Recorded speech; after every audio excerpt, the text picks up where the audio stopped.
네, 편히 앉으시 바랍니다. 예수 그리스도 이름으로 하나님 말씀 증거하겠습니다. 오늘 이 시간에 우리 여호수아 20장에 있는 말씀을 함께 보시겠습니다. 여호수아 20장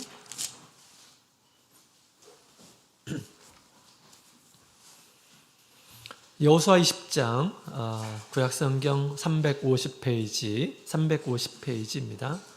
10장 1절부터 6절까지 있는 말씀을 먼저 읽고 시작하도록 하겠습니다. 자, 우리 한 구절씩 교독하시겠습니다. 1절 여호와께서 여호수아에게 일러 가라사대 이스라엘 자손에게 보하여 이르라 내가 모세로 너에게 말한 도피성을 택하라 부지 중 오살한 자를 그리로 도망하게 하라 이는 너희 중에 피의 보수자를 피할 곳이니라.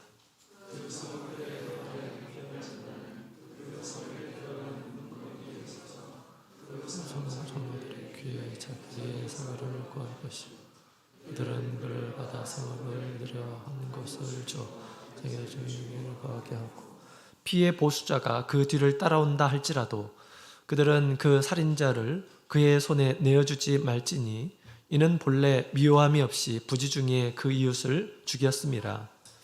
그 살인자가 회중의 앞에 서서 재판을 받기까지나 당시 제사장이 죽기까지 그 성읍에 거다하다가 그 후에 그 살인자가 본 성읍 곧 자기가 도망하여 나온 그 성읍에 자기 집으로 돌아갈지니라.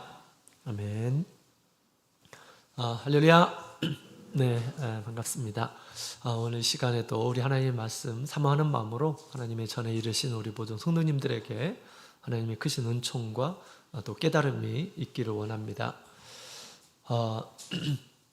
오늘 이렇게 우리 평택교회 우리 성도님들께서 온라인으로 지금 참여를 하고 계십니다. 평택교회 우리 성도님들은 평일날 예배를 그동안 드리지를 못하셨습니다. 화요일날, 금요일날 예배를 못 드리셨는데 이제 올해 솔선수범하는 그런 해잖아요, 그죠? 영적인 성장에 솔선수범하는 그런 마음으로 이제 우리 평택교회 우리 성도님들 새 가정이 있거든요. 참여해서 우리 하나님께서 기뻐하시는 그런 예배, 또 우리의 신앙이 점점 하나님 앞에서 온전하게 세워지는 그런 신앙이 되기를 원합니다.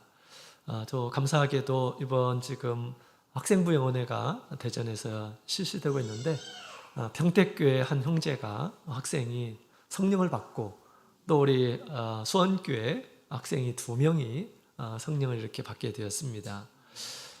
참 주님의 은혜에 감사드리고요. 내일까지 있는 이 영문회가 하나님의 은혜로 충만한 그래서 학생의 시기에 꼭 배워야 할 말씀을 배우며 하나님 앞에 또 점점 더 온전한 모습으로 성장할 수 있도록 관심과 기도 부탁드립니다. 자, 예배 후에 함께 위해서 기도하도록 하겠습니다. 자, 오늘 시간 우리 교회 예표라는 제목을 가지고 도피성을 통해서 함께 살펴보도록 하겠습니다.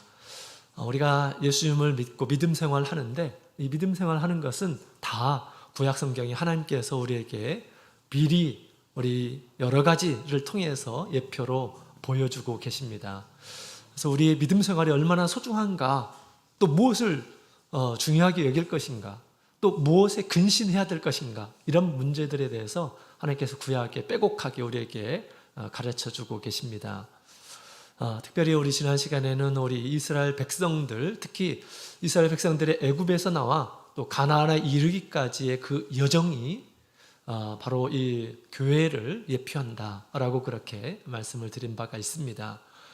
애굽에서 나와서 광야 생활하면서 가나안 땅에 들어가는 여정은 정말 우리 성도들이 주님의 부르심을 받아서 죄악 세상에서 나와가지고 열심히 믿음 생활해서 영원한 하나님의 나라에 들어가는 그런 과정을 잘 우리에게 보여주고 있는 것 같습니다. 또 우리가 광야에서 이스라엘 백성들이 많은 사람들이 죽었던 것처럼 우리가 믿음 생활에서 죽는 이런 사람이 되어서는 안 되겠죠. 그래서 무엇 때문에 사람들이 죽었는가라는 것을 우리가 같이 살펴보았습니다. 또한 우리 그렇게 우리가 비유한다고 한다면 우리의 지금 믿음 생활 하는 것이 광야 생활이다라고 그렇게 얘기하고 있습니다. 영적인 광야 생활. 우리가 세상에서 뭐 이렇게 믿음 생활을 하면서 좋은 일도 있고 뭐 그렇지 않은 일도 있지만 또 주님 앞에서 많은 은혜를 받으면서 이렇게 지금 살아가고 있습니다. 그런데 앞으로 들어갈 이 천국은 광야와 비교해서 가나안 땅과 비교해 본다면 비교할 수 없는, 광야에는 뭐 가보신 분은 아시겠지만 거의 사막이잖아요. 잡초. 거의 사막입니다. 뜨겁기도 하고, 그죠? 반면에 가나안 땅에 들어가게 되면 우리나라와 같지는 않지만 광야에 비하면 정말 천국입니다. 그죠? 먹을 것이 가득한 그런 곳입니다. 광야에 비교하면 그렇습니다. 그것처럼 우리가 앞으로 갈 이 천국은 얼마나 좋은가. 지금 우리가 살고 있는 것이 광야라고 한다고 한다면 우리 앞으로 들어가게 될 천국은 얼마나 좋은 것인가 기대하시기 바랍니다. 또 주님께서 우리에게 예비하신 이 처소에 소망을 두시고 사시기를 원합니다. 꼭 우리가 반드시 살아남아 우리 주님께서 우리에게 주시고자 하는 그런 천국에 꼭 들어가기를 원합니다. 자, 오늘 이 시간에는 우리 하나님께서 이스라엘 백성들에게 도피성을 정하셨고 또 이스라엘 백성들로 하여금 이 도피성에 이제 거하여 살도록 그렇게 말씀을 하셨는데, 오늘 이 도피성을 통해서 우리에게 주시는 그런 말씀을 함께 살펴보도록 하겠습니다. 특별히 우리 이 도피성은 예수님을 예표하고 또 예수님께서 하시는 예를 예표하고 또 교회를 예표한다라고 그렇게 말할 수 있는데, 어떤 면에서 우리에게 교훈을 주는지 함께 같이 살펴보도록 하겠습니다. 먼저 1절부터 우리 4절까지 있는 말씀을 보게 되면 이 도피성이 만들어진 이유에 대해서 우리 잘 설명하고 있습니다. 도피성의 제도, 피하도록 하는 곳을 만들라라는 것입니다. 전쟁이 일어나는 그러한 나라에는 대피소가 있어요. 막 전쟁이라고 미사일이 쏴대고 막 그러면 대피소에 들어가야 됩니다. 자기 자신을 보호할 수 있는 것이죠. 이런 것처럼 우리 살인자가 자기 자신을 살릴 수 있는 곳이 어디냐? 도피성이었습니다. 하나님께서 이 도피성을 만들라라고 그렇게 하셨던 것이죠. 광야 중에 우리 하나님께서 모세에게 명하셨고요, 미리. 그리고 여호수아 시대에 하나님께서 다시 말씀하셔서 도피성을 만들도록 그렇게 말씀을 하셨습니다. 도피성을 만드신 이유는 첫 번째는 부지 중에 오살한 자, 살인한 자가 그리로 들어가서 살 수 있도록 하기 위해서 하나님께서 도피성을 만들라라고 그렇게 말씀하셨죠. 여기서 부지중이라고 하는 말은 자기도 모르는 사이에 실수하여라고 하는 그런 뜻입니다. 고의가 아니고 실수로 사람을 죽이는 일이 있을 수가 있다라는 것이죠. 이때 우리 전혀 살인할 의사가 없었지만 뜻하지 않게 사람을 죽였을 때, 사람을 죽이면 율법으로 치면 어떻습니까? 사람을 죽이면 자신이 죽어야 됩니다. 피로 갚아야 하는 것이었죠. 그래서 우발적인 그런 살인의 경우에 하나님께서 예외적으로 살 수 있는 그런 길을 열어놓으셨던 것이죠. 뭐 예를 들면 신명기서 19장에 있는 말씀을 보게 되면 나무를 벨 때 도끼가 그 자루에서 빠져가지고 사람을 쳤을 때 죽을 수가 있죠. 그죠? 그럴 때 뭐 일부러 그런 것이 아니었죠. 우발적인 그런 사고였습니다. 그래서 이제 그런 때 죽지 않도록 살인은 저질렀지만 또 사형당하지 않게 하기 위해서 하나님께서 이렇게 도피성을 만들어서 피난하도록 했던 것입니다. 물론 고의로 사람을 죽였다고 한다면 당연히 죽여야죠. 고의로 사람을 죽일 때는 반드시 하나님께서 그 사형을 받도록 그렇게 하신 말씀이 민수기 35장 16절 18절에 나오죠. 자, 그 다음에 두 번째로는 이 피해 보수자를 피하기 위한 것이다 라고 그렇게 말씀하십니다. 3절에 있는 말씀을 같이 읽어볼까요? 시작. 부지 중 오살한 자를 그리로 도망하게 하라. 이는 너희 중에 피의 보수자를 피할 것이니라. 아멘. 자, 이 보수자라고 하는 것은 복수하는 자라고 하는 그런 뜻입니다. 그래서 피의 보수자가 죽인 자의 어떤 원수를 갚을 가장 가까운 친척을 피의 보수자다라고 그렇게 이야기합니다. 사람이 죽으면 그의 사람의 가장 가까운 사람, 뭐 가족이면 가족, 친족이면 친족, 이 사람들은 사람이 죽게 되면 그 복수를 할 의무가 있었다고 합니다. 옛날에 누구든지 이 고대 이스라엘 나라에도 그런 것이 이제 문화가 있었는데요. 가장 가까운 친척이 살해가 되면 그의 피해 복수를 해야 할 의무가 가까운 가족에게 또 친족에게 있었다고 합니다. 그래서 뭐 우리가 뭐 중동이나 아니면 뭐 유럽 쪽의 어떤 영화 뭐 많이 보지는 못했지만 가까이 우리 중국 영화를 보게 되면 어떤 사람이 막 이렇게 사람을 죽이잖아요. 그러면 그냥 죽음으로 끝내는 것이 아니라 또 그것을 복수하기 위해서 복수의 칼날을 막 갈고 나중에 또 이렇게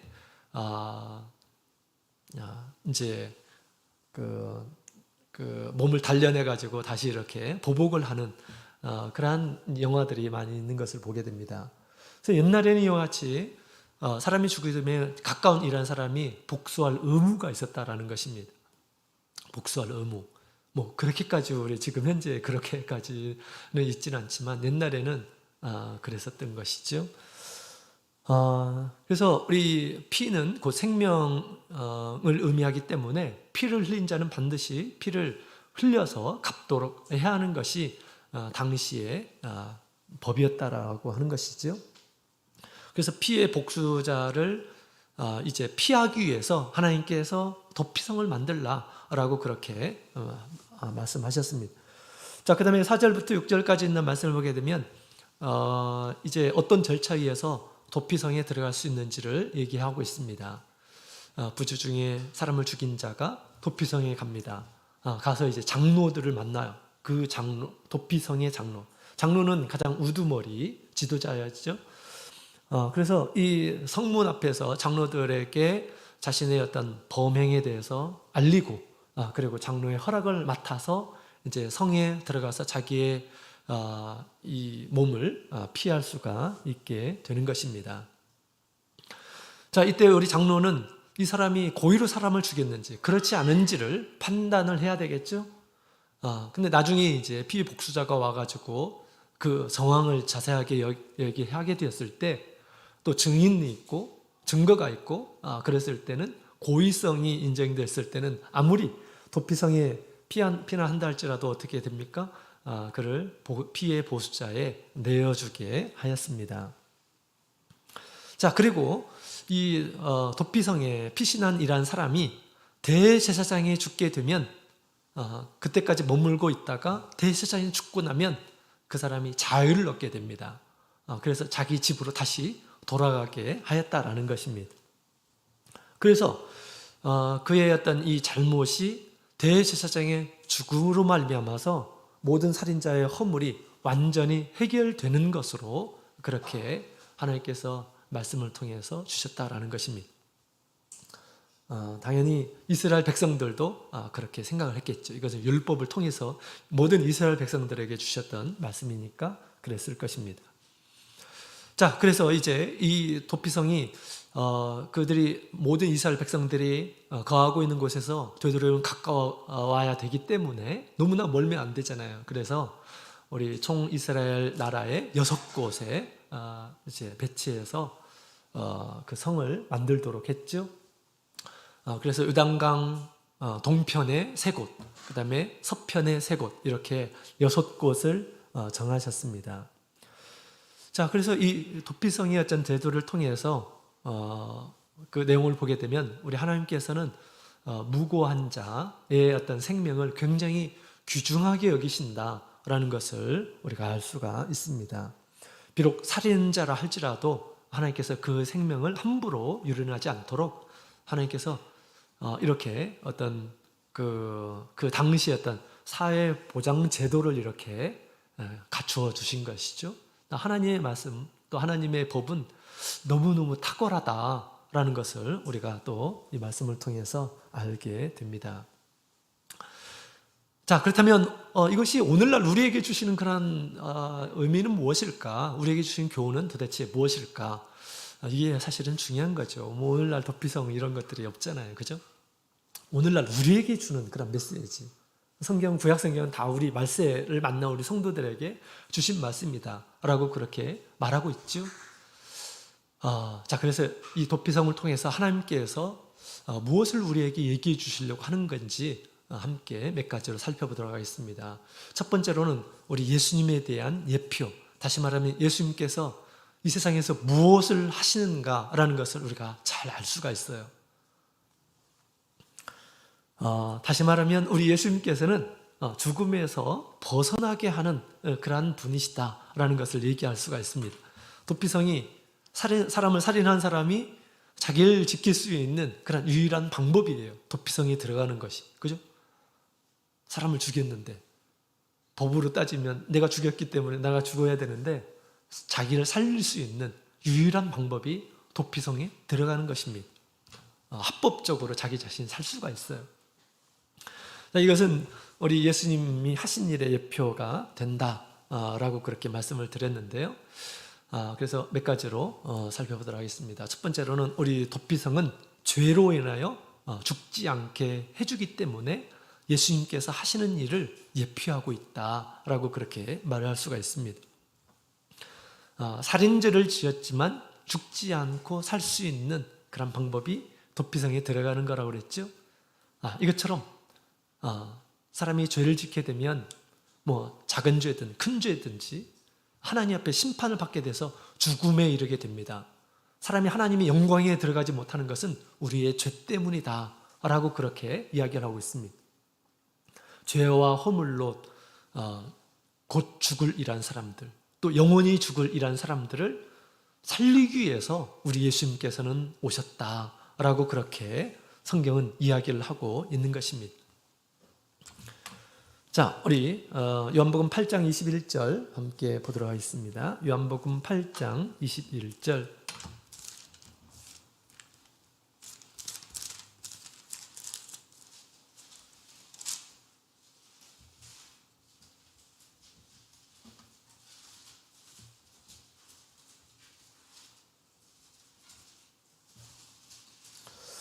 요한복음 8장 21절 같이 읽겠습니다. 시작.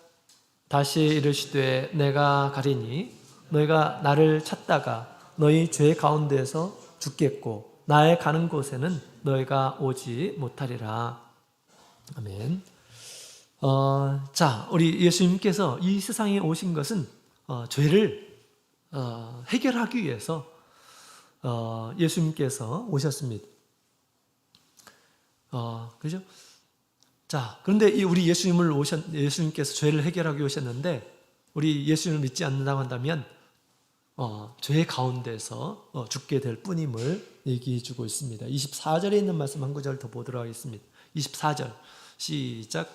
이러므로 내가 너희에게 말하기를 너희가 너희 죄 가운데서 죽으리라 하였노라. 그러나 만일 내가 그인 줄 믿지 아니하면 너희 죄 가운데서 죽으리라. 아멘.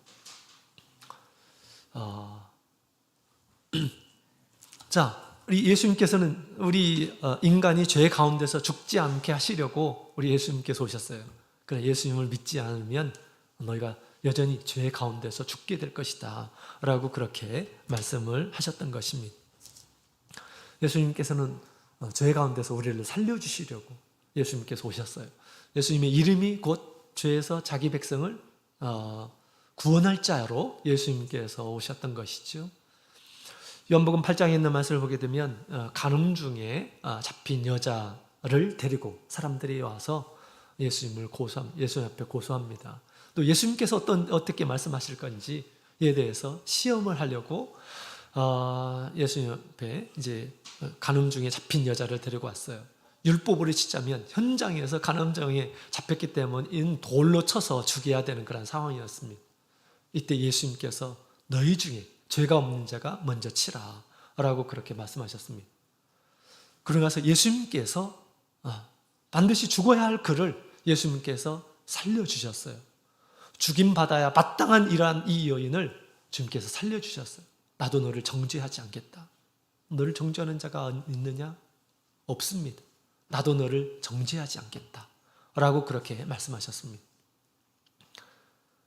그래서 살리시려고, 죄 가운데서 살리시려고 예수님께서는 오셨다라는 것을 우리에게 지금 얘기해 주고 있는 것입니다. 그래서 이 여인에게 있어서 도피성은 누굽니까? 사실은 예수님이 그 여인의 도피성이었던 것입니다. 또한 우리 모든 세상 사람들도 우리 도피성은 누구일까요? 바로 예수님이시다라는 것을 우리에게 얘기해 주고 있는 것입니다. 그래서 온 인류의 이 도피성으로 오신 바로 예수님이 곧 우리의 도피성임을 우리에게 잘 가르쳐 주고 있습니다.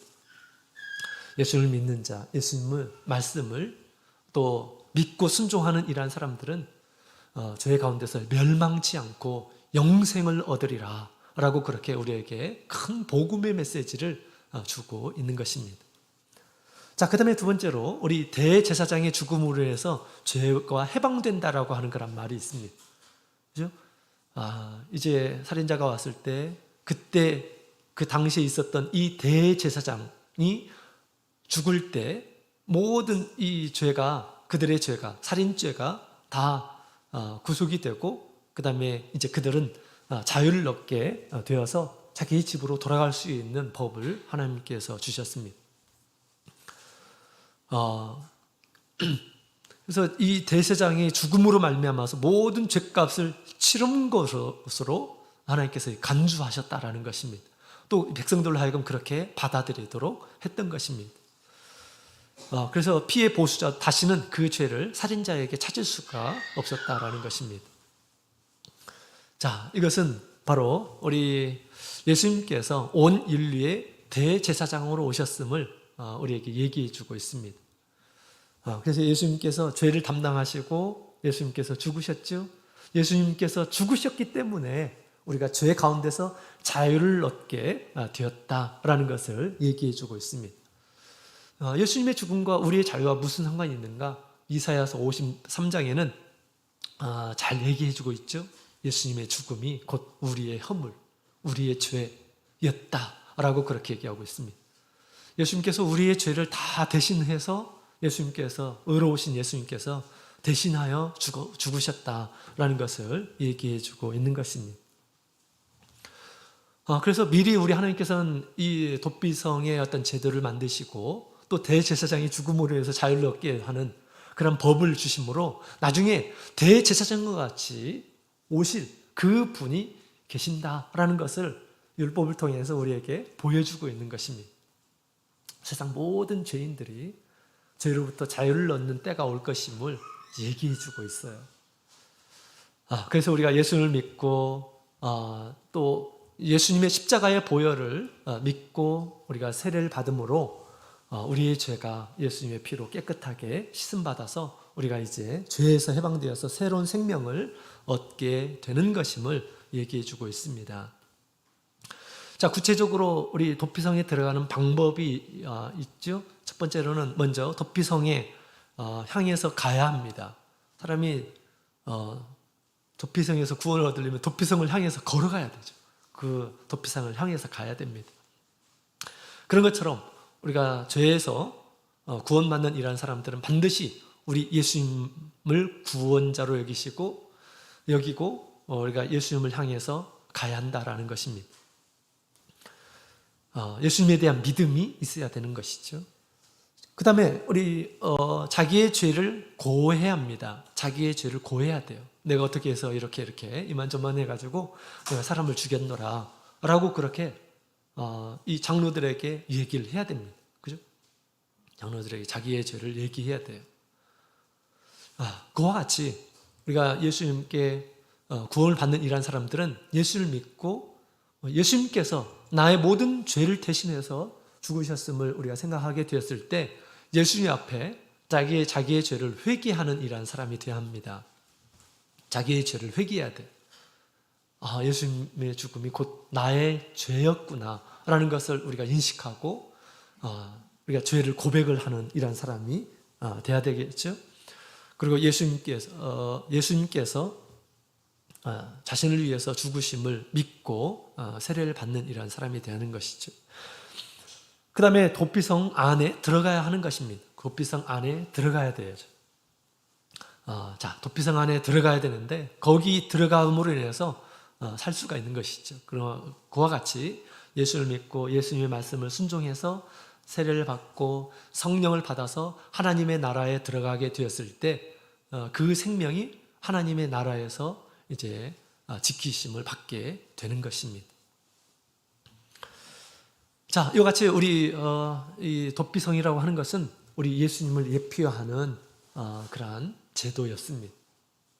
사람이 어떻게 해서 구원을 얻는지에 대해서 하나님께서 도피성을 통해서 잘 보여주고 있습니다. 아주 분명하죠?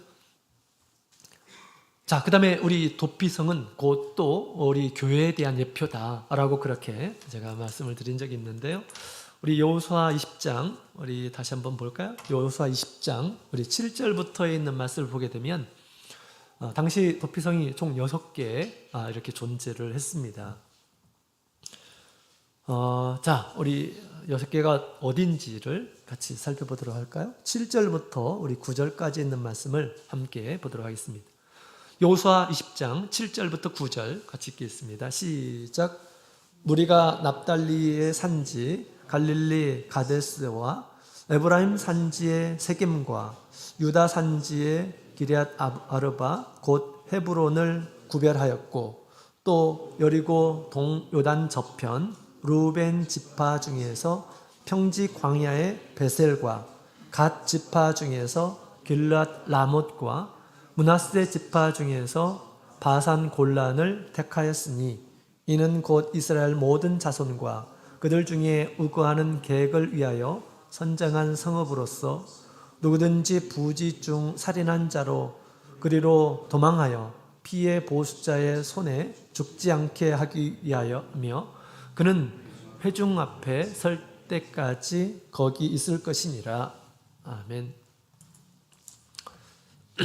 자, 이렇게 이제 6곳을 선택해서 가까운 쪽에 이제 몸을 피해서 지키도록 생명을 보존하도록 그렇게 하나님께서 자비의 복을 주셨습니다.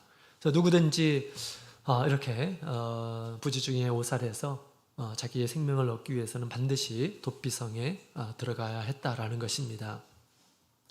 도피성은 우리를 구원해 주러 오신 우리 예수님을 잘 예표하고 있습니다. 또 예수님께 구원을 얻은 이러한 사람들, 죄의 사함을 얻고 자유를 얻은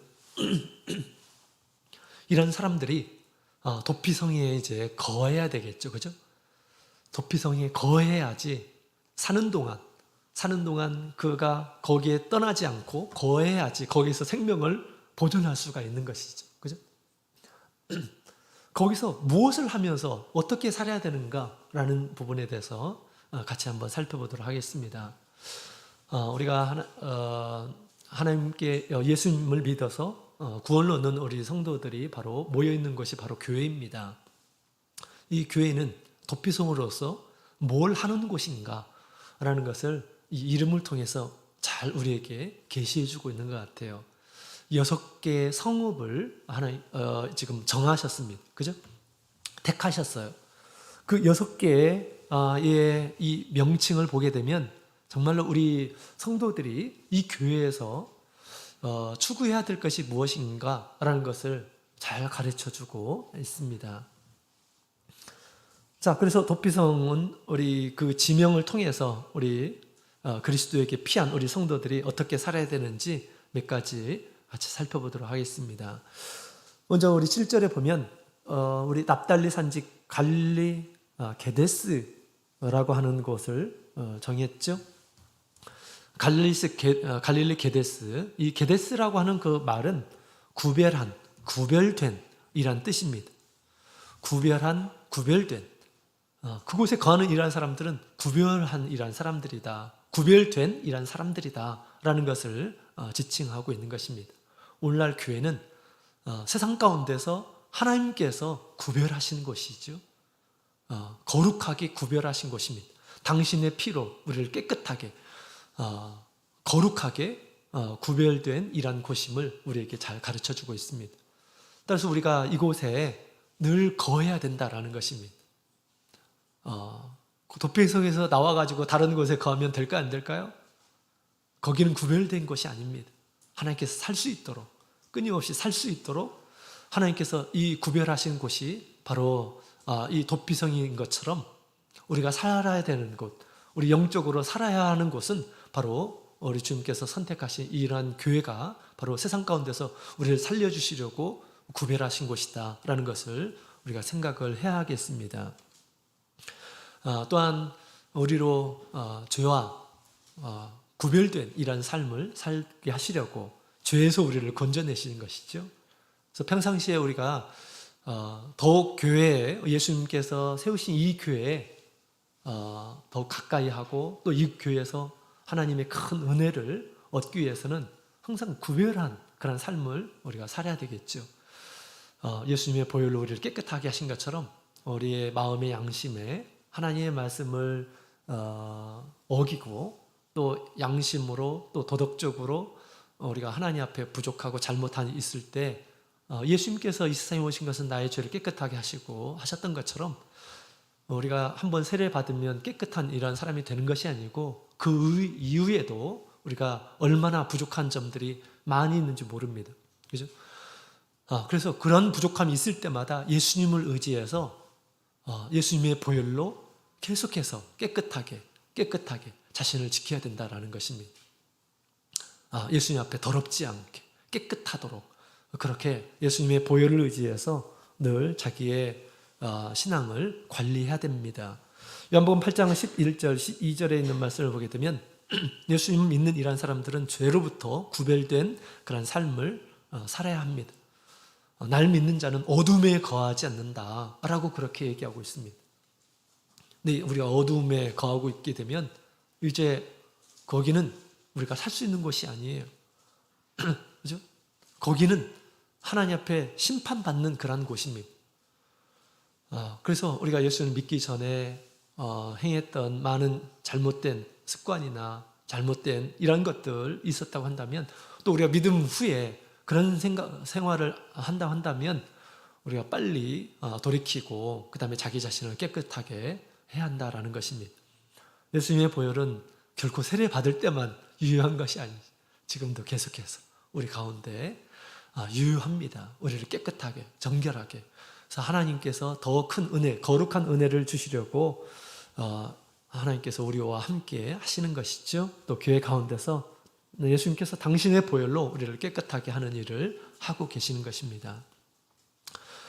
자, 그래서 점점점 우리가 세상 가운데서 구별된 정결한 그런 삶으로 드러나야 하겠습니다. 자, 그 다음에 두 번째로는 우리 에브라임 산지 세겜이라는 곳을 선택했죠. 세겜이라는 말은 어깨, 짐이라고 하는 뜻입니다. 어깨, 짐. 그래서 이 세겜에 이제 도피성이 있었던 거죠. 그 주변에 있는 사람들은 그곳에서 살게 했던 것입니다. 이것은 우리 예수 믿는 이러한 사람들, 우리 성도들은 우리가 이제 죄 가운데서 세상 가운데서 우리가 살았지만 우리가 또 매야 할 어깨에 매야 할 짐이 분명히 있을 것임을 얘기해주고 있습니다. 예수님 믿었다고 해서 아무런 짐이 없고 그런 것이 아니에요. 그죠? 우리가 져야 할 짐은 무엇일까요? 마태복음 11장을 보시겠습니다. 마태복음 11장.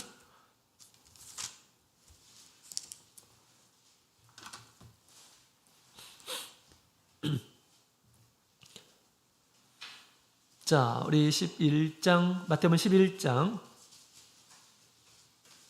28절부터 30절, 28절부터 30절에 있는 말씀을 함께 보도록 하겠습니다. 자, 같이 읽겠습니다. 시작. 수고하고 무거운 짐진 자들아 다 내게로 오라. 내가 너희를 쉬게 하리라. 나는 마음이 온유하고 겸손하니 나의 멍에를 메고 내게 배우라. 그러면 너희 마음이 쉼을 얻으리니 이는 내 멍에는 쉽고 내 짐은 가벼움이라 하시니라. 아멘. 자, 무거운 짐진 자 다 내게로 오라. 예수님께서 말씀하셨습니다. 그러면서 예수님께서 주실 멍에가 있다라고 그렇게 얘기하고 있습니다. 예수님께서 주시는 짐이 있다라고 이렇게 짐진 자는 다 내게로 오라라고 이렇게 말씀하시면서 예수님께서 또 짐을 주신다고 했는데, 물론 이 짐은 다른 의미의 짐이라고 말할 수 있습니다. 앞에 있는 짐은 뭘까요? 스스로 해결할 수 없는 그런 짐입니다. 그죠? 죄의 짐, 또 우리의 어떤 능력이 부족해서 해결할 수 없는 그런 짐이 있습니다. 또 지혜가 부족해서 해결할 수 없는 짐이 있고요. 그 다음에 또 마음이 강하지 못해가지고 있는 그런 짐도 있을 것입니다. 이런 짐들, 우리 예수님께서 구원자로 이 세상에 오셔서 우리 모든 것을 해결해 주시려고 오신 것이죠. 예수님 안에서 참된 쉼을 얻을 수 있다라고 그렇게 이야기를 하고 있습니다. 그런데 우리가 예수님을 찾는 이런 사람들은 예수님께서 이렇게 말씀하시죠. 배워야 된다라는 것을 얘기하고 있습니다. 예수님께 와서 멍에를 메고 내게서 배우라라고 말씀하셨습니다.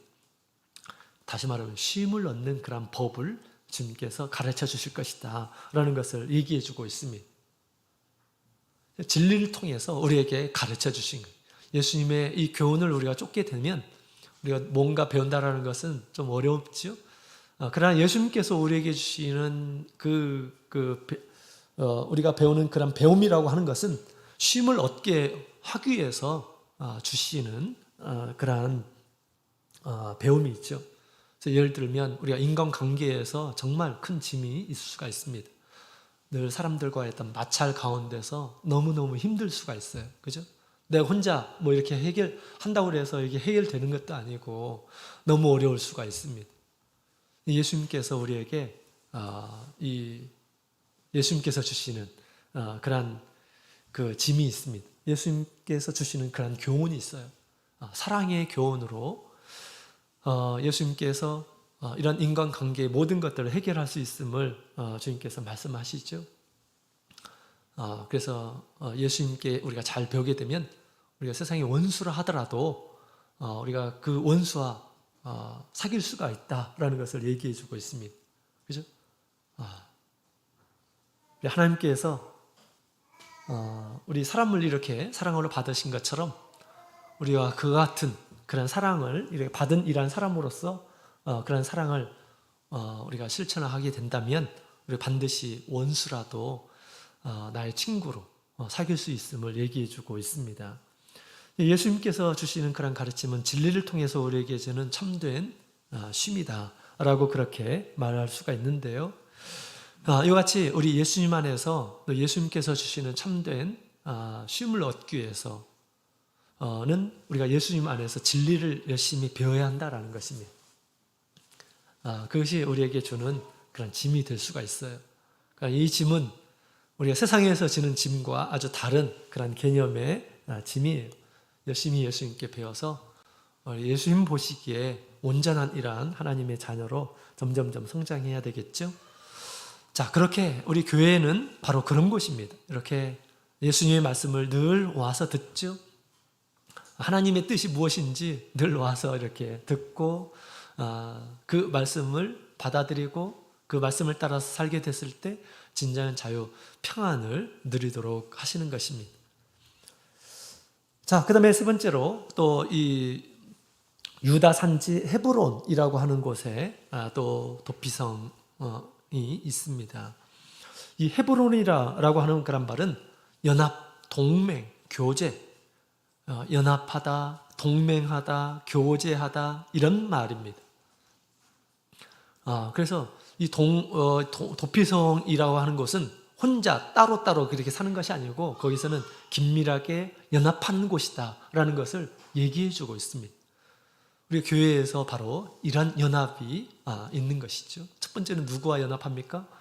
주님과 연합을 하는 이러한 사람들이에요. 우리 성도들은, 교회 우리 성도들은 주님과 늘 연합하는, 그래서 주님과 늘 교제하는 그런 삶을 사는 이러한 사람들임을 얘기해 주고 있습니다. 또 우리가 이런 일에 힘을 써야 하는 것이죠. 주님께서는 우리와 생명이 연합되어 있어요. 생명이 딱 연합되어 있습니다. 그죠? 그래서 우리 바울 사도는 내가 살아도 주를 위해서 살고 죽어도 주를 위해서 사는 것이다.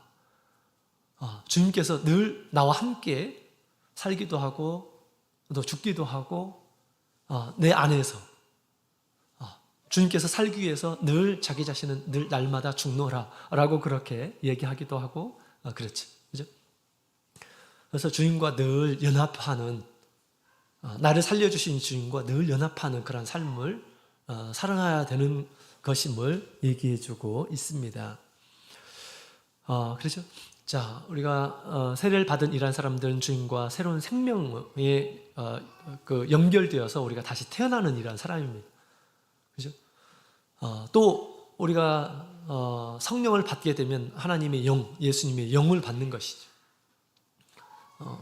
예수님의 영을 받지 않으면 예수님의 사람이 아닙니까? 그렇지 않아요. 그렇지 않습니다. 우리가 이미 세례를 받은 이러한 사람들은 새로운 생명을 가진 주님과 함께하는 이러한 사람입니다. 우리가 성령을 받게 되면 성령의 감동과 인도하심을 받아서 더 분명히 깨닫기도 하고 그래서 더 믿음 생활 잘 할 수 있도록 이끌어 주시기는 하시죠. 그러나 성령 없다고 그래가지고 하나님의 자녀도 아닌 것처럼 우리가 착각해서는 안 됩니다. 그리고 우리 예수님의 생명이 우리 가운데 계셔요. 그죠? 우리가 성찬을 합니다. 성찬은 예수님의 살과 피에 동참을 하는 거예요. 내가 먹게 되면 그것이 어디에 있습니까? 나의 영과 더불어서, 나의 생명과 더불어서 예수님의 생명이 딱 연결되어 있는 거예요. 그래서 늘 주님께서는 우리와 함께 계신다. 나와 함께 계신다. 또 교회 성도들과 늘 예수님께서는 함께 하신다. 라고 하는 그런 생각을 늘 가져야 하겠다라는 것입니다. 옛날에는 홀로 살았어요. 내가 혼자 세상에 살았습니다. 하나님께서는 당신의 기운을 넣어서 사람이 산 사람으로 만들었는지 이제 죄가 들어오고 나서 하나님은 없어지고 혼자 외롭게 고독하게 살고 있었던 존재였던 것입니다. 그런 그를 우리 예수님의 보혈로 그를 다시 사시고 또 당신의 생명을 주셔서 주님과 연합하는 그런 삶을 살게 하셨다라는 것입니다. 그래서 우리는 주님과 함께 연합된 이런 사람입니다. 예수님과 늘 마음속으로도 교제하면서 그렇게 살아야 합니다. 또한 우리 성도들과의 교제도 마찬가지죠. 우리 시편 133편 1절에 있는 말씀, 시편 133편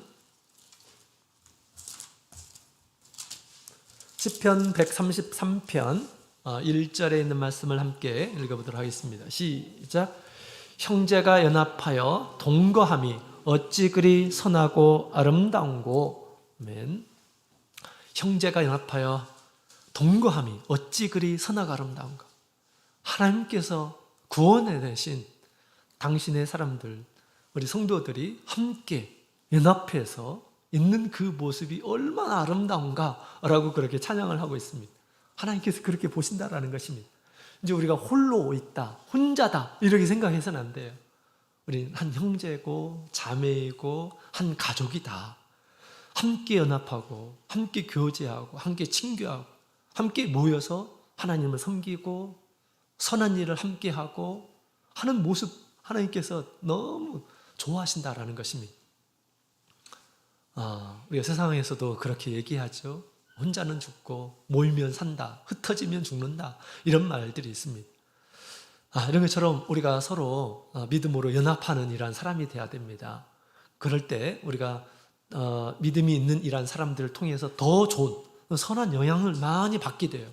아, 저렇게 믿음 생활하는구나. 나도 저렇게 믿음 생활해야지. 좋은 영향을 서로 이렇게 주고받는 이런 모임이 돼야 하는 것입니다. 또 더 큰 일들을 우리가 할 수가 있어요. 같이 우리가 연합을 하게 되면 더 큰 일을 우리가 할 수 있는 것입니다. 하나님께서는 이것들을 보기를 원하셔요. 우리가 늘 이렇게 연합하는 것을 하나님께서는 좋아하십니다.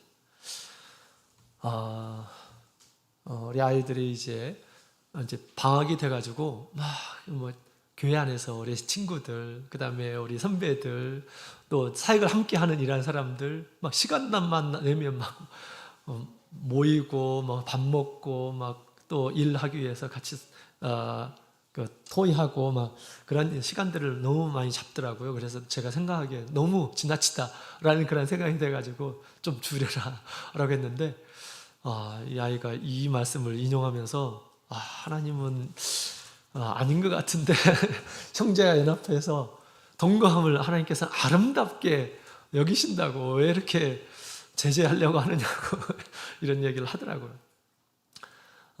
혼자 할 수 없는 일들 함께 모여서 하게 되면 더 즐겁게 더 잘 할 수 있는 것 같습니다. 그래서 우리는 하나가 아니다, 혼자가 아니다 라고 그렇게 생각해야 되겠습니다. 우리 성도들은 주님 안에서 한 가족이죠. 또 생명의 연합이다 라고 이렇게 생각하고 하나 되기 위해 힘써야겠습니다. 자, 그 다음에 루벤의 베셀이라고 하는 곳이 있습니다. 루벤 지파의 베셀. 이 베셀이라고 하는 것은 요새 접근할 수 없는 이란 말입니다. 요새 접근할 수 없는. 자, 그래서 이 교회는 바로 이런 곳임을 얘기해 주고 있습니다. 교회는 우리가 세상에서 요새와 같은 곳, 접근할 수 없는 곳이라고 이렇게 얘기할 수가 있겠습니다. 왜 그럴까요? 이곳에 우리 예수님께서 요새로 계시기 때문에 그런 것이죠. 예수님이 요새로 거하십니다. 가장 우리를 안전하게 하시고, 그 다음에 우리로 하여금 마귀로부터 우리를 지켜주는 그러한 요새이기 때문에 그런 것이죠. 그래서 우리가 이곳이야말로 우리 주님께서 택하신 이곳이야말로 우리가 여기에서 살아남을 수 있는 곳이다 라고 그렇게 생각을 해야 되겠습니다. 주님께서 주신 말씀은 늘 마음에 새기고 그 말씀이 아닌 그런 삶을 우리가 추구해서는 안 됩니다. 그것이 아닌 내가 하나님께서 그동안 주셨던 그런 진리의 말씀을 계속해서 배우는데 이것이 분명하게 하나님의 뜻인데 그렇지 않은 그런 삶을 살게 되면 그것은 무엇입니까? 자기를 속이는 것이고 또 그렇지 않은 삶은 또 악한 이런 삶은 무엇입니까? 마귀에게 틈을 주는 거예요. 마귀에게 틈을. 그래서 마귀에게 틈을 주어서는 안 됩니다. 우리 예수님만이 나의 요새이시다 라고 그렇게 생각해야 합니다. 또 예수님께서 주신 이 가르침만이 교회에서 예수님을 통해서 우리에게 주신 그런 말씀이 나를 살리는 것이다 라고 그렇게 생각하고 우리가 결코 우리가 마귀에게 틈을 보여서는 안 되겠습니다. 주님께서는 마귀에게서 또 음부의 권세에서 우리를 지키기 위해서 교회를 세우셨어요. 교회를 세우신 것은 음부의 권세에서 우리를 지키기 위해서 세우신 것입니다. 그래서 늘 우리가 마음을 교회에 두고 예수님께서 계시는 교회에 두고 예수님의 말씀에 교훈에 귀를 기울이고 이 말씀이 나를 살리는 것이다 라고 생각하고 이 교훈을 떠나서는 안 되겠습니다. 그럴 때 우리가 영적인 도피성에 이제 우리가 여기에서 영원히 안전하게 우리가 살 수 있는 것이죠. 자, 그 다음에 길르앗 라못이라고 하는 곳이 있습니다. 길르앗 라못. 라못이라고 하는 것은 언덕, 고지라고 하는 뜻입니다. 언덕, 고지. 자, 예수님 안에서 가장 안전하고 보장된 삶을 알려주고 있죠. 그래서 우리가 이곳을 떠나서는 안 되겠죠. 이곳을 떠나서는 절대 안 되겠습니다. 그래서 마치 이곳을 떠나는 것은 곧 우리가 가지가 그 나무에서 떨어지는 것과 같은 그런 이치라고 이렇게 볼 수가 있겠습니다. 이 살인죄를 범한 이러한 사람이 도피성에 거하지 않으면 어떻게 됩니까? 죽임을 당할 수가 있어요. 그렇죠? 도피성만이 자기 자신을 살릴 수 있는 곳입니다.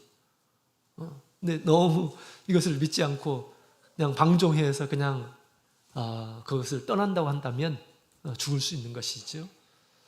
그래서 우리의 생명의 영원한 보장은 곧 주님께서 당신의 피로 세우신 교회이다 라고 그렇게 생각해야겠습니다.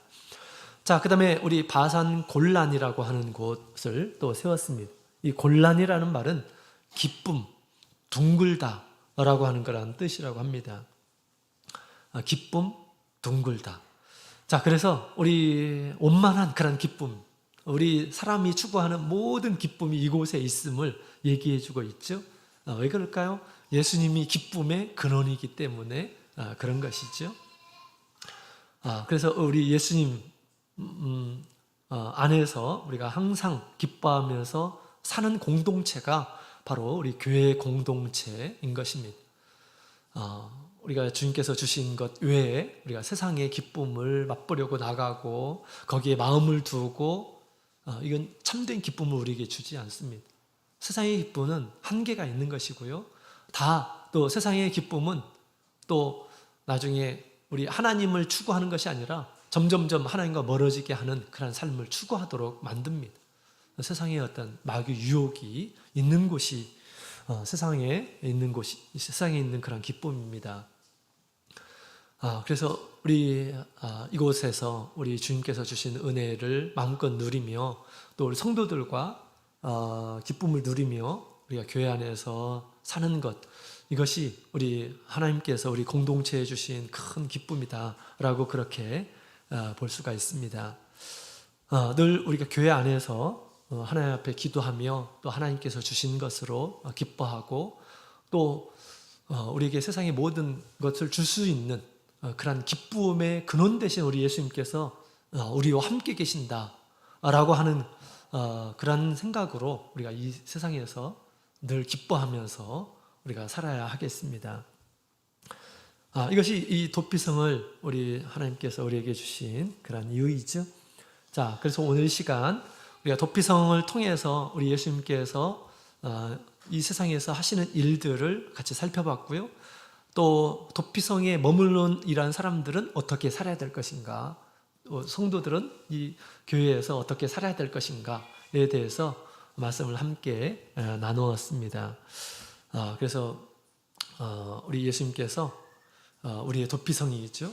또 우리의 공동체는 성도들이 세상에서 피할 수 있는 유일한 또 도피성이다라고 그렇게 말할 수가 있습니다.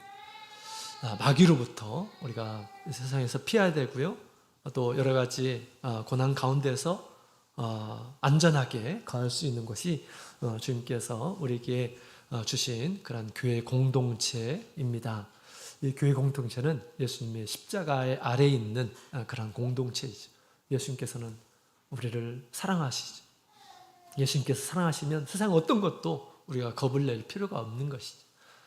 주님께서 늘 이곳에 계심을 아시고 늘 자신의 생명을 주님의 목된 공동체에서 피하시고 또 이곳에서 기쁨을 누리시고 여기서 영원히 사시는 동안 영원한 하나님의 나라에 들어가시는 우리 모든 성도님들이 되시기를 원합니다. 다 같이 묵도 드리겠습니다.